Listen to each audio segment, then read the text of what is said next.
Welcome. Well, you are at home with Jim and Joy, and you know, you are an important part of our EWTN family, and we would love to hear from you. All you need to do is send us an email, jimandjoy@ewtn.com.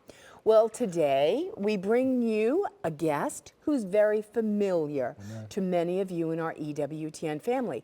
Her name is Donna Marie Cooper O'Boyle, and you've seen her on shows Everyday Blessings for Catholic Moms, Catholic Moms Cafe. She's authored many a book, and that's been exciting. About 22 books, I think. Yeah, but here, now we're having a new show, and it's called a new book. It's called Feeding the Body and Soul Movement. She's the founder of that.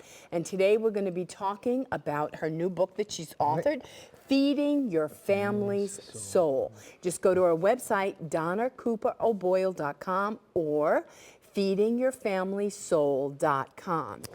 And, you know, we're talking about how we take care of our families, how we love our families, the power of mom and dads setting the tone in families and grandparents, setting the tone around family meals. Right. And we encountered a really interesting group of people at James's birthday party. Tell that story about this family, what they do. A few months back, James had his second birthday, and I think we had pictures up of all that. And we went to visit our son who lives, several hours away, a couple hours away or so. And all these people started coming in to the party, and they weren't our family members. They weren't our family. We were there, and some other folks, but some of our family members were tied up. So it just kind of grew and grew and grew and grew. And it happened because when Wes and Shannon moved to this part of Alabama, there was a woman that worked there. They call her Mama C, I think her name is. I know her name is that. And so they struck up a friendship, Sharon and Wes, our son and daughter-in-law. And it just really grew closely. And then at some point, Mama C said, on Thursday evening, my family gets together and we have a meal together. And they actually invited Shannon and Wes into their family meeting. So evidently this has been taking place for years. And so all these people, there were Mama C's children, and then their children, the grandchildren, then the great-grandchildren. And Wes and Shannon were so familiar with everybody. And they were like in the family. And they started speaking about, well, what's going to happen on Thursday, and what are you going to bring? And Mama says, and what are you bringing? And what are you bringing? But again, and it was a blessing for us, because when your kids move away to be kind of adopted by a family, but this whole family kind of revolves around eating, And I like that as an Italian. And the table and a meal. So beautiful. And they know so much about one another. It's a beautiful thing. But and then they kept inviting us to come on Thursday because they were doing something special. We'll say, and what's really special is that they live near a lake, a great, beautiful lake here in Lake Martin. And so there was a tradition in time when people would get together like every Sunday. Maybe you'd go to Grandma's house or something like that. But being that they're living around the lake and they know people going out on the lake and fishing and everything, they decided to make family night Thursday night. And so it's kind of like you don't miss. Yeah. And if you do miss, there's better be a really good reason why you miss. Right. And so there they were, and it was really special. Yeah. And they talked all about the food they were going to have. And it's like there was a day and a place and time in our culture when we all ate together. And like when we raised our children at 5 o'clock, I'd get out on my front step and I'd whistle, and Matt would come in, the whole park would turn around, and who would stop? Everybody would stop except who? Matt. He didn't stop. He just kept dribbling the basketball. And they're like, Matt, your mom is calling, you better go home. And we would meet as a family, and you had dinner. But we're too busy. We've lost our way as a culture. And so we have to reintroduce this to a culture almost. And what a problem. It's so difficult to have wonderful food, to meet around the table, to share about the Lord Jesus Christ, and watch the world be transformed. Feeding the Body and Soul Movement with Donna Marie Cooper O'Boyle. Don't go away. We'll be right back. We got an answer for the transformation of the world. Don't go away.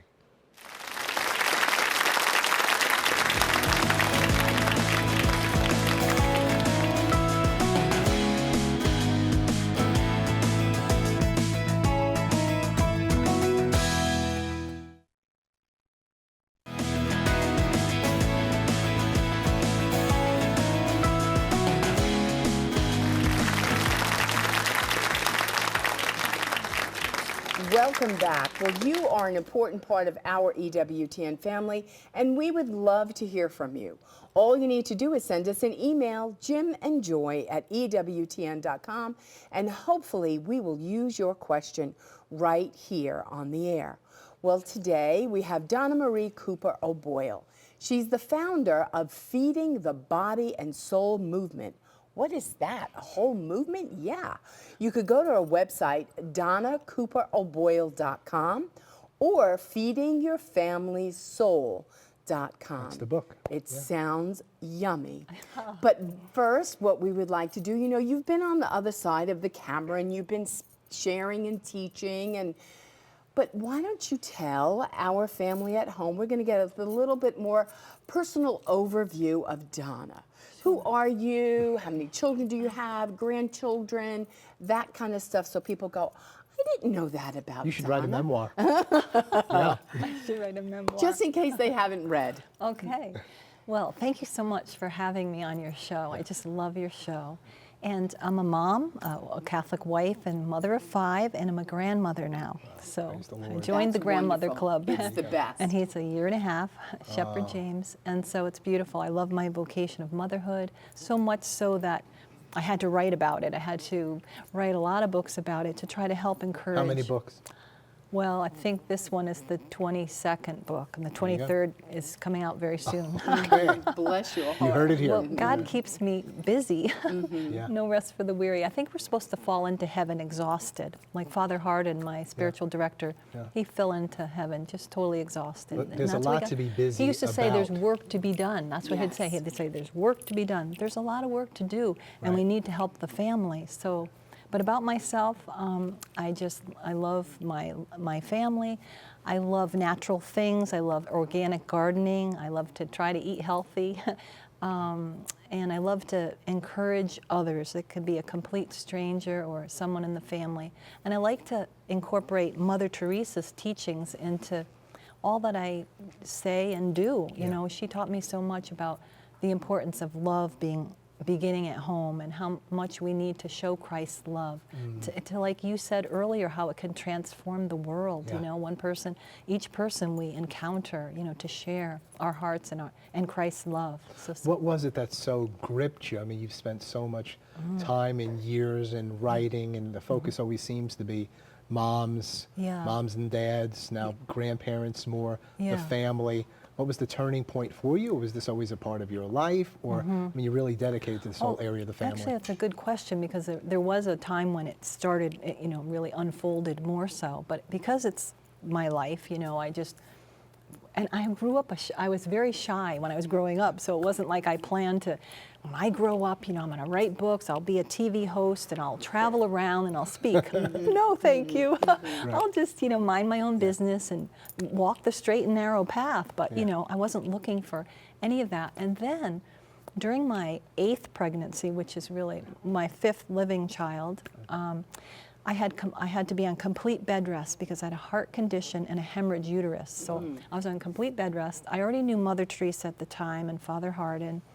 And I got word to Mother Teresa to pray for me, and to please pray for me. And she gave me this miraculous medal. She gave me several, but this one, during that pregnancy, and she said, and the reason I have it in this is because it broke. It's getting so worn out. I don't want to lose it. The top part wore off. She said, say the simple prayer, Mary, Mother of Jesus, be a mother to me now. Very simple, but the key word, now. We need Mary now. So she teaches simply like that to reach out to Mother Mary, you know, the Mother of Jesus. She has so much to teach us. Yeah. So during that pregnancy, Mary Catherine Ann, who's now 25 years old, survived indeed that pregnancy. And not only that, while I was put still on bed rest, because you know, you would think with 4 kids running around the house and trying to preserve the life of my baby and worrying about your life. And my own life, yep, because I was not allowed to go any place except for another ultrasound, and then another ultrasound, and then another ultrasound. And every time that pool of blood was still there, and I just kept praying, whatever you want, Lord. But by that point, I figured, okay, we are going to make it to the end of this pregnancy. I just have to stay put, do what I'm supposed to do, keep praying. And whatever God wanted, I needed to surrender my heart to what it was that He wanted for me and for that baby. But he really surprised me, because when he put me still, that's when I started writing all my books. Wow. I never planned on it, but my heart was so full, and all those motherly hormones going around my body, you know, I needed to write something down to help expectant mothers and to help mothers. And to give them encouragement and affirmation, and to weave all the church teaching in there, and to put Mother Teresa's beautiful sentiments and father heart and everything. I never knew what would happen with that, but I wrote it out as a prayer journal, so the expectant mother could actually write her own thoughts in there. And so that was my first book that I wrote. What was the name of the book? Prayerfully Expecting, a 9-month novena. I suddenly saw a pregnancy beauty, as a that's novena, right. as a novena of prayer, 9 months, a 9-month novena for mothers to be. So that's a long story to say that during that pregnancy, I started writing for mothers and expectant mothers, and then Mother Teresa ended up writing the foreword to that book. So then everything unfolded years later when it was time, because I still needed to raise the kids and focus on the kids. And later on, actually a publisher came to me and wanted me to write a book for mothers. My first book, Catholic Prayer Book for Mothers, has been out for quite some time. And I thought when I was writing it that it was, you know, hopefully it would help someone. And I found out within a week it was on the bestsellers list. Wow. I love Mothers the prayer. need it. Yes. Mary, Mother of Jesus, be a mother to me now. Is that in a prayer someplace, or Mother just It's said her that? prayer. It's her prayer. It's her You know, prayer. it's so powerful, and I hope that somebody, I just have a sense, really needs to hear that. Yes. And maybe you need to pray, Mary, Mother of Jesus, be a mother to me now. I guess guys could pray that too, right? Yes. Okay. We're asking Well, I'm her. glad you both agreed on that. I'm just a guy getting in on the Everybody conversation. needs a mother. So, yeah. We need her as our mother, and she's not unreachable up there in heaven someplace. She's right here with us, and she helps us through thick and thin. And so you know, it's all about the family, really. Well, you've really been a part. It seems like you're a part of a number of movements, but there really is a mother's movement, Yes. isn't there? Right. Of just these women who are trying to lead godly lives, trying Yes. to encourage themselves and others, Right. how to live your life, and the key things you need to be sharing about as a mom, Right. raising children, taking care of yourself. Right. Tell us a little bit about, is there like a network? I mean, it seems like there's a number of women that kind of have merged together or know each other, and they're writing and they're Right. doing so much. So the women who are inspired to write are doing that. They're writing and encouraging, and that's what I felt called to do, to write and to share and to encourage and give them church teaching and the Catholic tools, you know, in which to raise the kids. A lot of the moms in the trenches are so inundated with just the care of the day and the details of the day and the bombardment of the culture coming at them, and so much going on. Sometimes they don't know how they can possibly carve out time for prayer, let alone, you know, make it to bed that night without falling apart. You know, so I think it's real important to encourage moms, to give them a lot of encouragement, affirmation that they're so valuable and so loved by God, and that this is a mission and a vocation. It's not just dishes, demands, and diapers. You know, it's a beautiful vocation to be a mother, to be a grandmother. You know, whether it's an adoptive mother, a biological mother, any mother, and a father, of course, because we're talking about the family. It's so important. And sometimes families are broken, and we'll probably talk about that later. But we need to encourage the family and the mom. So that's what I wanted to do with all those books, and to give them prayers to pray and ways to carve that time to be with God. Because in our culture today, being a stay-at-home mom is so dismissed. It's like you really just get value and worth if you get a W-2 form. Right. So it's kind of like, even if you're choosing to have children, then it's like, then I'm going to put them in daycare, or someone else is going to raise them, because then I'm going to keep staying on this career track. Yeah. You know, and that's really difficult. Yeah. Because you can't do everything all Right. at once. You can't. You know, we have a daughter who works, and she has children, and she has a mother-in-law who comes in and takes. It's an ideal situation, but she's still torn. Your heart is torn, It's right? So hard. So when you say that mothers need encouragement, what do you think their greatest need is? What do they need to know that they're doing right? Well, yeah, I love what you just said, because they need to know what they're doing right is raising their kids and trying to raise little saints to heaven, and not feeling the pulls on all the demands to be the perfect woman in the workplace, the perfect woman here, so many demands for perfection that they face, for one thing. But the demand to go out and prove herself to the world and be measured and valued by the size of her paycheck is kind of daunting, and it's scary, and it's belittling in a certain way, and intimidating. It's just everything. But some moms feel they need a little more satisfaction than like a pat on the back outside of the home, because they're not getting it in the home.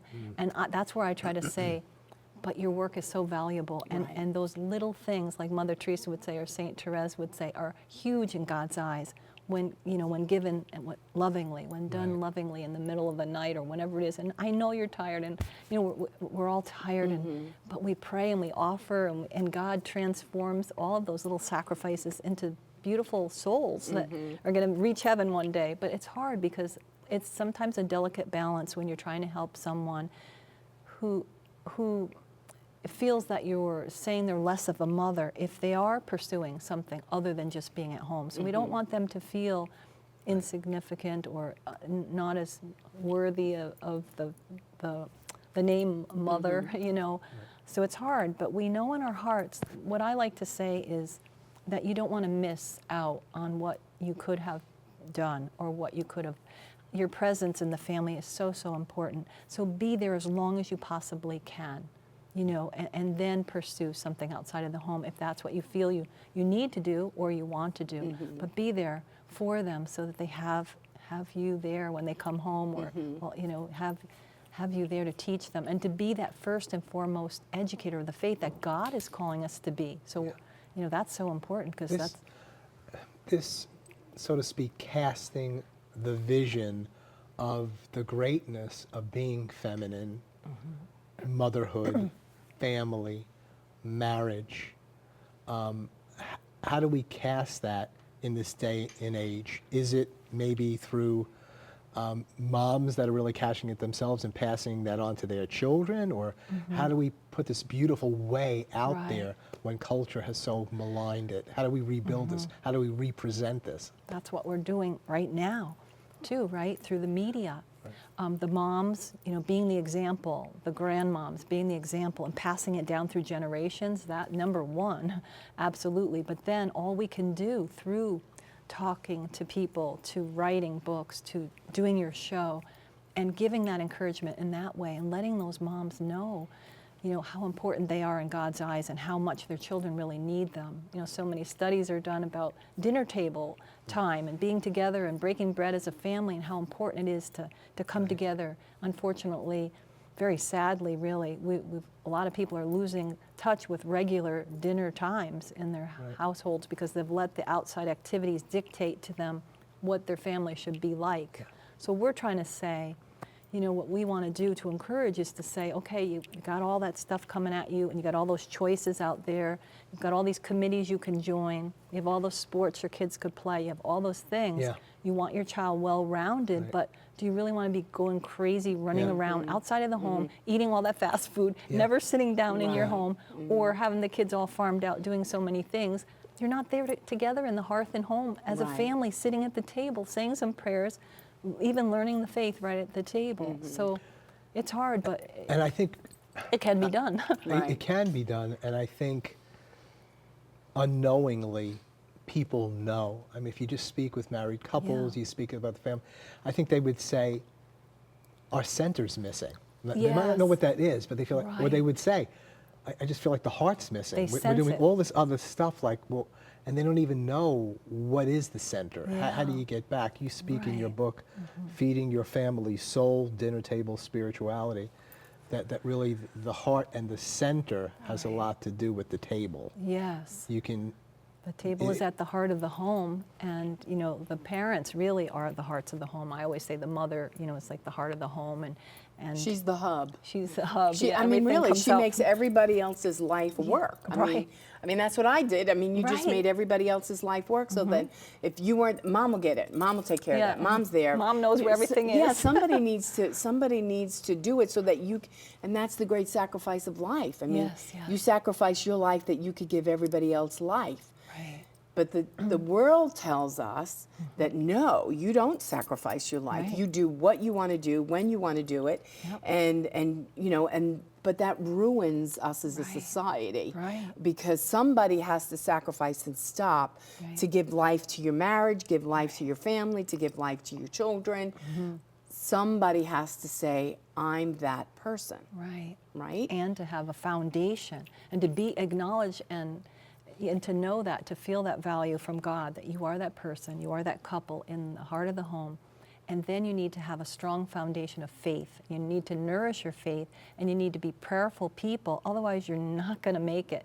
If you are not a prayerful couple, forget it. You know, there's just going to be chaos. There won't be that heart of the home. There won't be kids coming back to the home and all of that love there, because you're disconnected, you're distracted, and so we need to pull it back. We need to make the time for prayer in the morning, in the evening, and at the dinner table. We need to make sure it happens on a regular basis. We have the family together without their devices at the table, no phones and distractions. We already have enough distraction. But let's have a nice meal. What's so bad about sitting down and eating Right. together? We just need to pull them back in and get them to realize the value in being together as a family. Okay, do some things and be well-rounded and have some activities, of course, but make it at least a priority to do on a Sunday, at least one important meal a week. But if you can, more regular would be ideal. Oh, you're doing so much work in this area, feeding your family's soul in this whole movement, and the table at the center.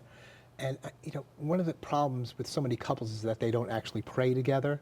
And for a lot of them, it's not even like rebelliousness. It's like Right. they're scared, or they don't even know what that looks like. Right. And I think we've come to the place where people don't even get, how would we exactly do that? Yeah. I mean, for us, the table is so central and so Yeah. on. I mean, people really don't get the meal, or Right. preparing a meal, or what would we talk about? How would you be there? How would Yeah. we not How do have we a- relate? Right.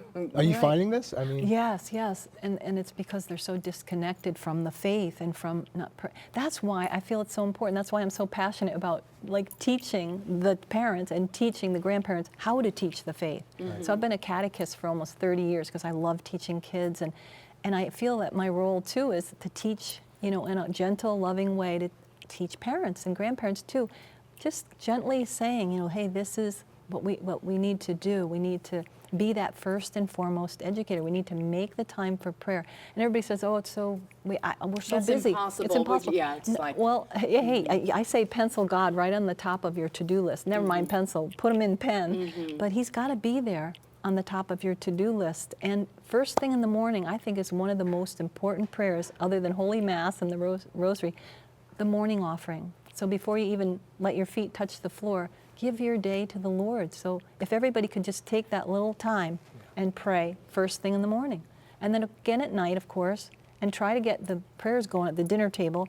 And I put in that book ways to do it. I put the prayer, it takes 10 minutes, and it's got a lesson and reflection questions and prayers.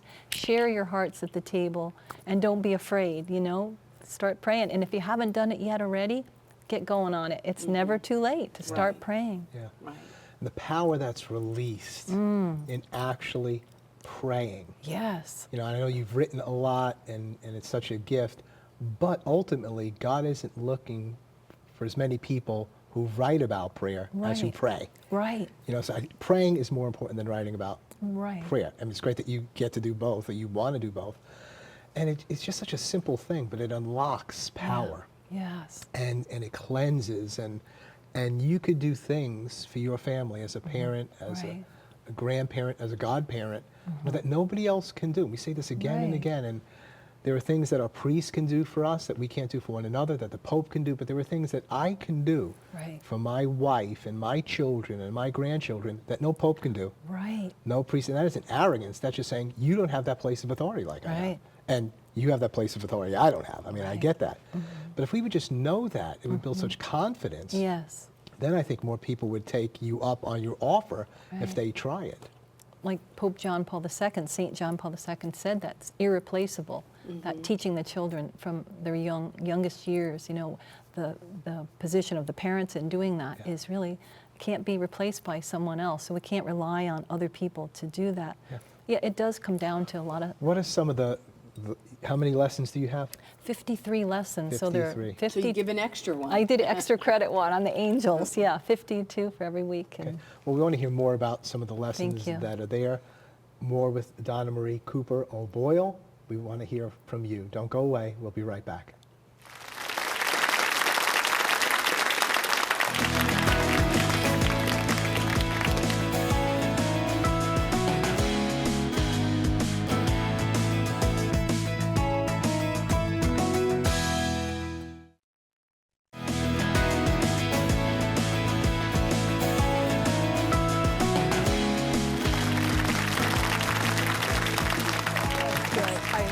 Welcome back. Well, remember that we want you to be a part of our show. You can send us an email at jimandjoy@ewtn.com, and hopefully we will use your question right here on the air. Well, today our guest is Donna Marie Cooper O'Boyle. She's the founder of a movement, and you might say, what? Well, it's called Feeding the Body and Soul Movement. DonnaCooperO'Boyle.com or feedingyourfamily'ssoul.com. And that's a new book that she's written, right? Feeding Your Family's Soul. It's her 22nd book. And, but it is, and we were talking about before our break, just about, it's like how we have to reset our culture. Because what we're saying would be absurd to have this conversation 50 years ago. Right. Because everybody, that was kind of like, well, we always get together for a meal. Right. There were restaurants, you didn't do fast food. Right. So, but it's kind of like, well, here we are, we find ourselves now in a society that's almost like has lost its way to the dinner table. Yes, And it's that's kind of right. like we're eating in the car, or kids, you know, we're running here and mom and dad aren't present at the table. Right. Maybe just mom is, dad's working or traveling. And there are so many sacrifices that we're making in it, but it's, are we sacrificing our family? Right. Are we sacrificing the encounter of the other with mom and dad present and with the Right. children? Yeah. And so how do we reset it? You've written this great book. What are some of the tips that you give in the book to help our families reset themselves? Wow. Boy, well, I wish we had a few hours. But I encourage them to come to, you know, to turn to prayer, to get their kids, to bring them back to the table, to make, you know, have parameters, not to have too many things they're involved with, because people are getting lost in everything else and not focusing, like we said before, on the heart of the home and being home. You know, are they bored? Or do they just not want to be home? What is the problem? So we want to, you know, let the kids share their hearts, you know, have time to know that they might spill their drink or something might not be perfect. It's not going to be Hallmark or Norman Rockwell picture perfect. We're a work in progress, but we want to have those times and create those memories and cook with the kids too. Make a mess, that's okay. But we want to just encourage the family and tell them you can do it. There's no reason why you couldn't do it. Like our parents would say, you know, come hell or high water. You're at the table at 6 o'clock or 5 o'clock or whatever it is. It's just normal family life. Family life. So we want to, you know, bring back that kind of normal family life where we're not running around and doing everything else and forgetting all about the family. And it really says to the children or to the grandchildren, they say, well, why are we doing this? Because I want to be with you. Right. And I hope you want to be with me. But you know, with our kids, there were times, you know, over the years they wanted to be with us. You know, there were times they didn't, but they still had to be there. You know? So you have to. You know, And they had to eat. I want to be with you. Right. I want to look in your face. Yes. I love you. There's nobody like you. And That's right. It's like, is it really? Yeah. No, really. You know, I'm just blessed by seeing you and shows looking at them, you. What are some of the themes of the teachings? I saw one that said the human person. Yeah, which I the really dignity love. of the human person. We have, I have all the sacraments, learning humility, like from Saint Therese, or things from Mother Teresa, something from Yeah. Father Hardin. You have courage, you have virtues. Yes, all the virtues. These things just so important. And then it teaches the kids too, like very simple ways to carry the theme throughout the week. Like for instance, say there's a lesson on humility, and it gives a little teaching about Saint Therese. It's just like a short paragraph the parent or an older child can read at the table. Then there are reflection questions, and then there's an encouragement to take the theme throughout the week. Right. Like by saying, when the kids get faced, they face some sort of challenge, they could maybe say, what would Saint Therese do? Right. So, it's something you remind them throughout the week. What would Saint Therese do? And there's a prayer that gets carried throughout the week that they can just say at their dinner table. So this is getting them praying, getting them thinking, getting the kids sharing. Activating the saints in their lives. Exactly, asking for their intercession, and teaching the faith right at the table, making that time, carving that time. There is time. Right. We just have to seize the opportunity and make it happen. Isn't it Sister Faustina that's so strong on mercy? And I think she suggests maybe, do an act of mercy each day, or at least it's one. And Joy really did that with our children. That was very big. And at the end of the day, we would say, were you able to do an act of mercy? Did Beautiful. you? And those kids, really did, or they would say, they always found some child that was just not the out crowd, and they really went to be with that child or something. And I don't know why, but that whole thing, do an act of mercy, one act. I mean, it was doable. That's right. You come back and you talk about it, and mercy seems to resonate with children. So justice, the world isn't just for me, or people aren't merciful to me. Well, do justice, love mercy, walk humbly, and maybe we could talk about this later, the next day. And that's in there too, encouraging them to do those things. I knew that without reading and this book. And the Beatitudes, you knew it. That's good. Well, we have an email, and it goes, my husband and I try very hard to raise our children correctly and in the faith. We face a lot of resistance from our children, their friends, and even their friends' parents. How do we keep a solid front in all of this resistance? And this is from Emily from Ackworth, Georgia. Oh, that's a great question, Emily.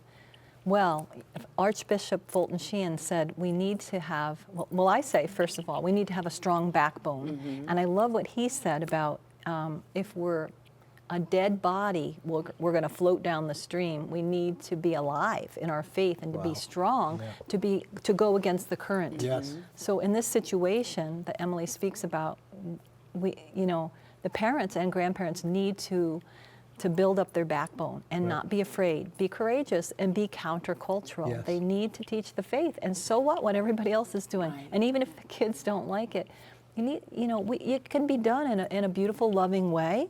We can make it happen in a beautiful way. Doesn't have to be, regimen, and you're going to sit down and you're going to learn about your faith. That's not the way we teach our kids. From, real little on up, we teach them that prayer is a loving conversation with God, and that learning the faith is beautiful, and it's going to take us through life.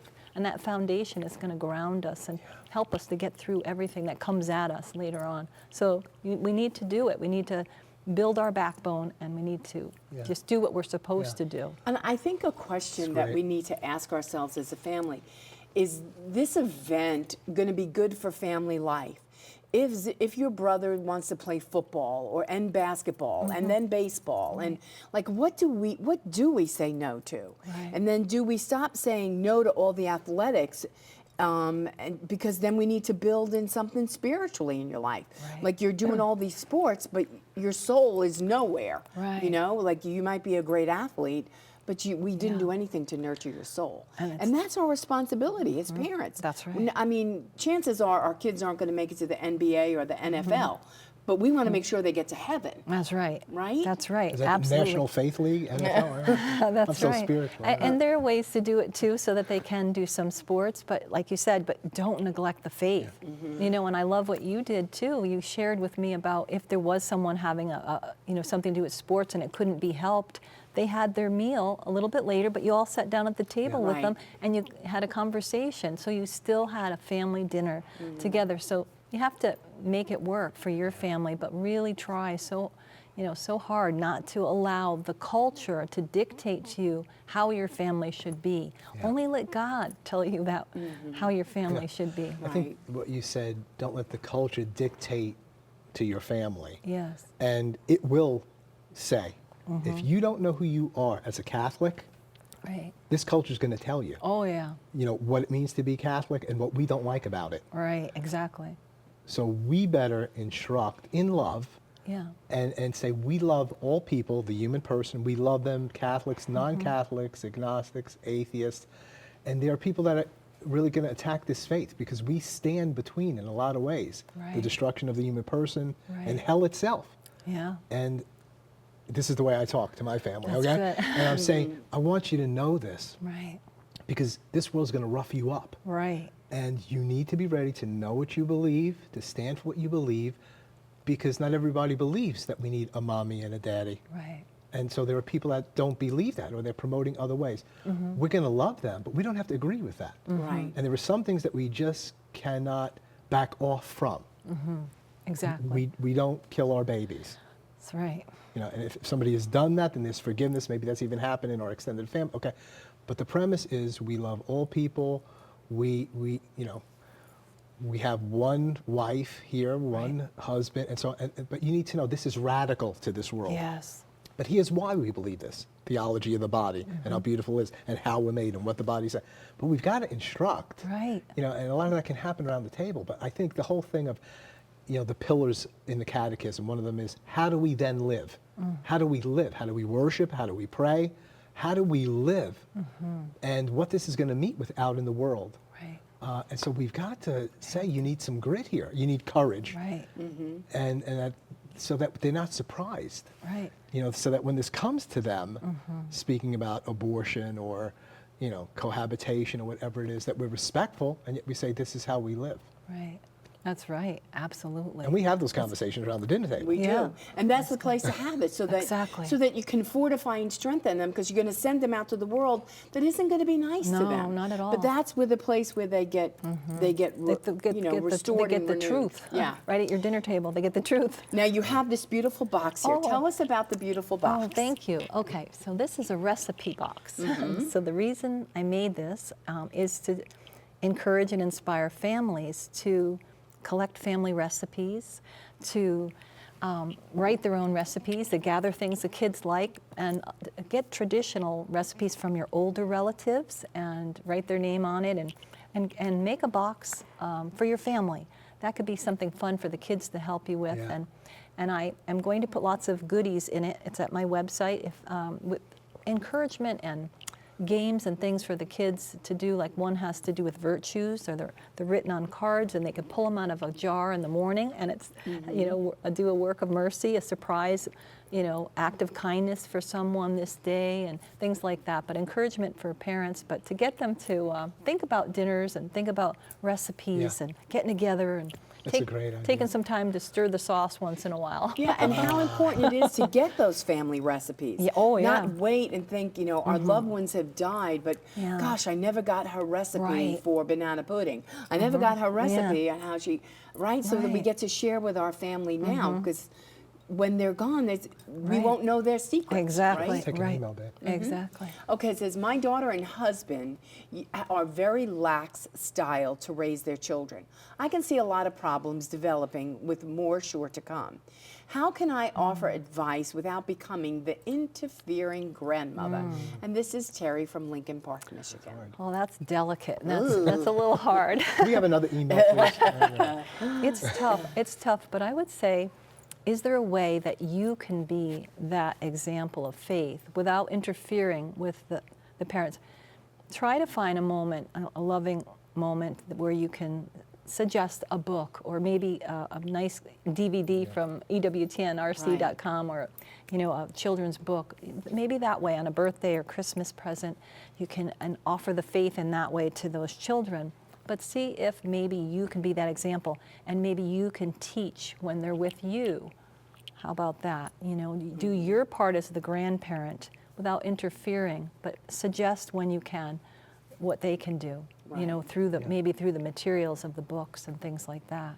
and always avail to the opportunity of prayer. Absolutely. Right? You That could should pray be for number- the couple, you could Yes. pray for the child, that even the child's faith would be released, that then they could Yes. encourage their parents and start asking their parents questions so they can help each other. And it is difficult and it is fragile. It's kind of like, I got to keep my mouth shut and just sit there and pray. And that's a hard thing for us all to do. Bring together for us. I know you're a personal friend of Saint Mother Teresa, and this whole thing of the table and the family. Sometimes Mother Teresa, in a sense, she's so holy and helps so much, it seems like she's not really accessible, or I can never, I just fail trying to imitate something she does. How does this come together, your work with the family, this particular book, and Mother Teresa? Oh, that's a great question, Jim. Well, Mother Teresa, like you said, some people might think, oh, she's so holy, how do I, well, of course, pray to her and ask for her intercession. That's a good Her idea. sandals were firmly planted on the ground.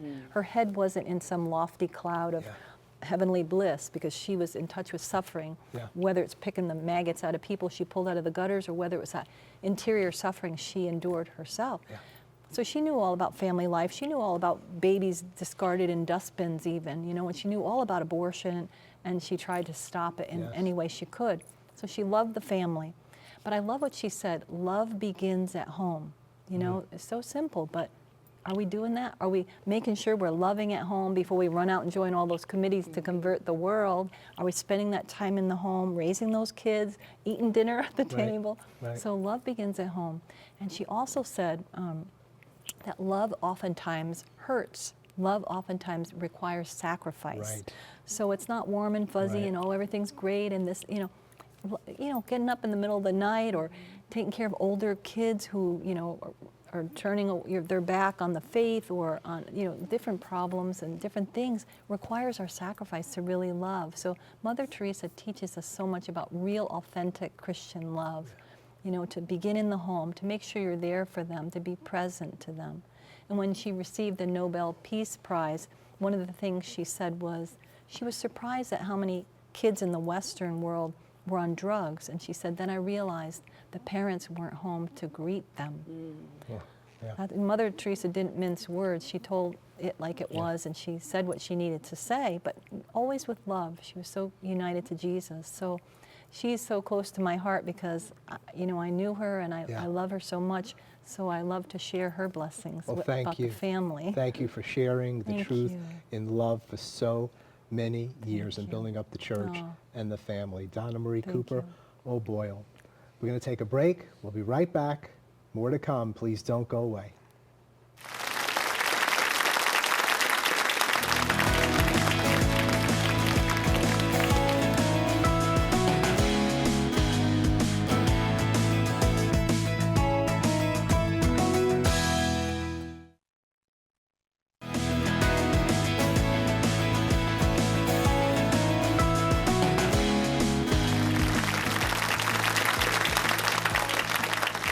Welcome back. Well, you're an important part of our EWTN family.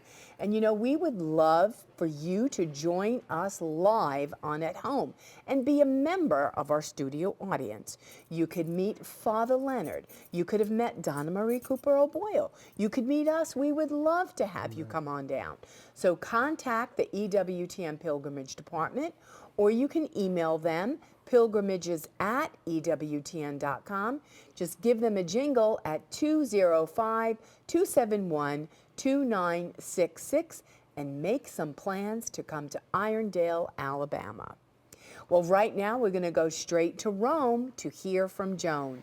Joan, what do you have for us today?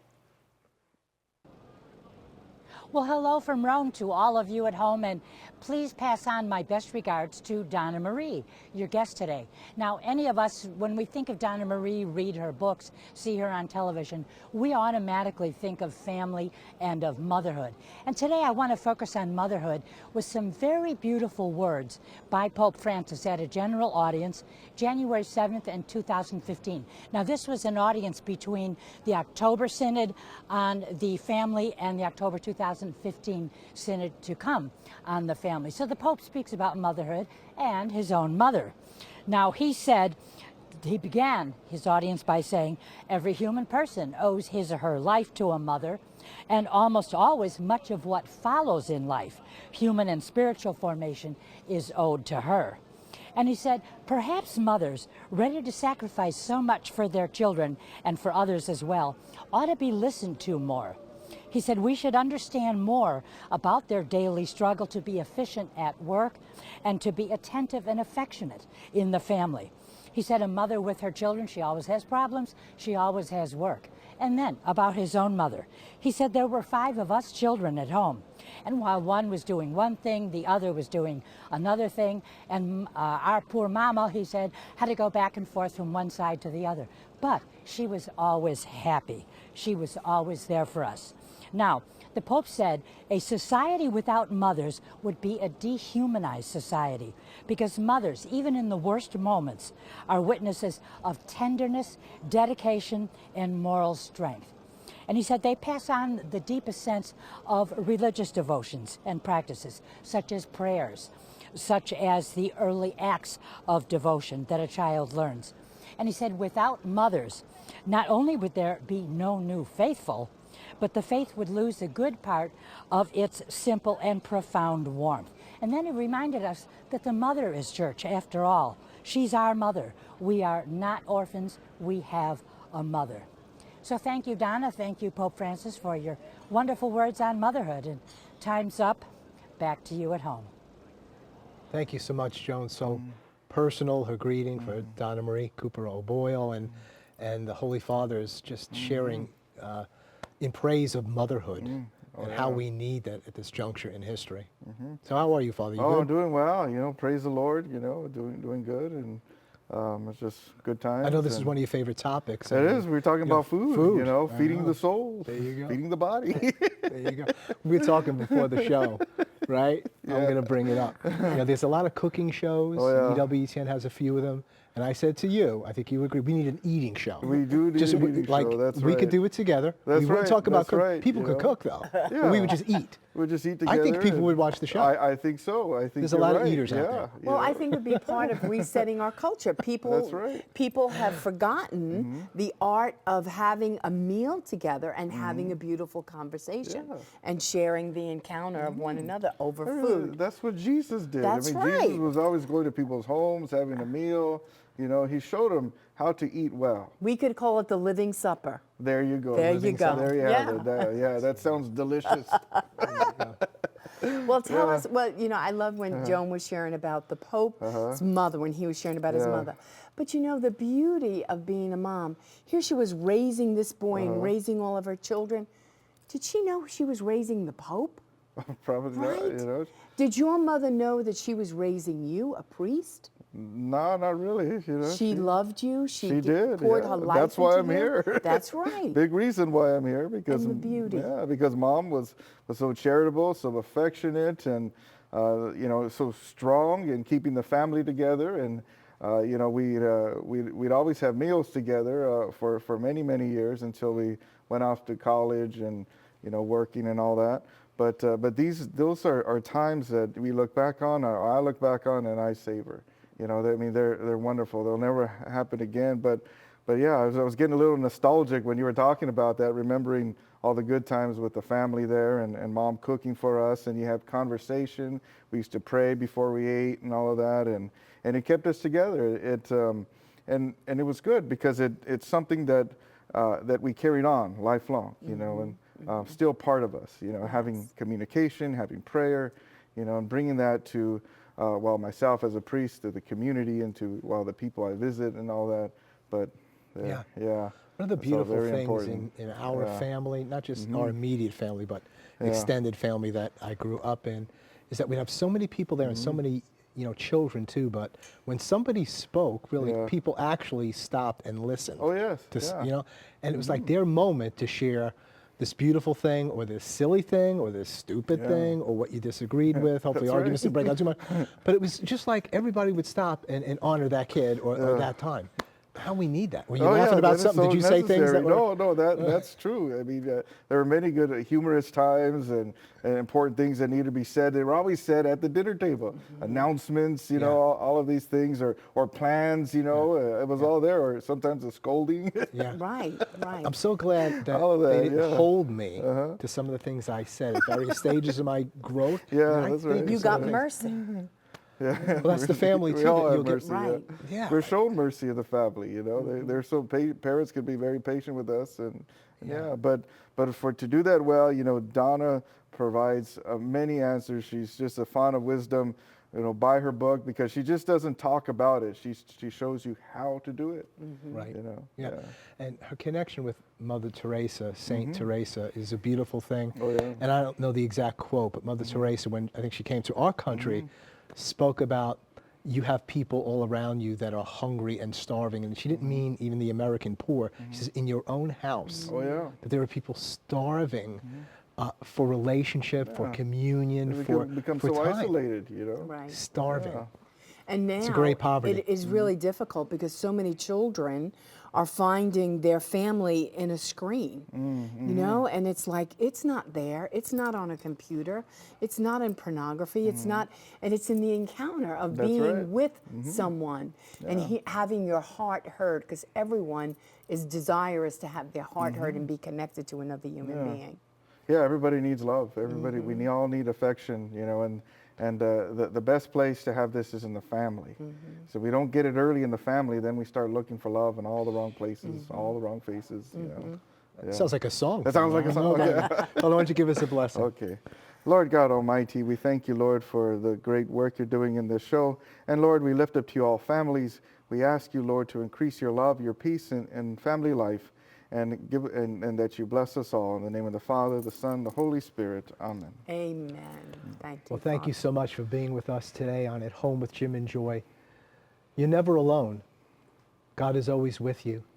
He's provided a beautiful meal, his very own body and blood given for you.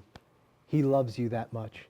He wants to take out the essence of your being and pull it out, kiss it, and put it right back into your body, that you could be at home with yourself and with him. God bless you and all of your loved ones. Bye now.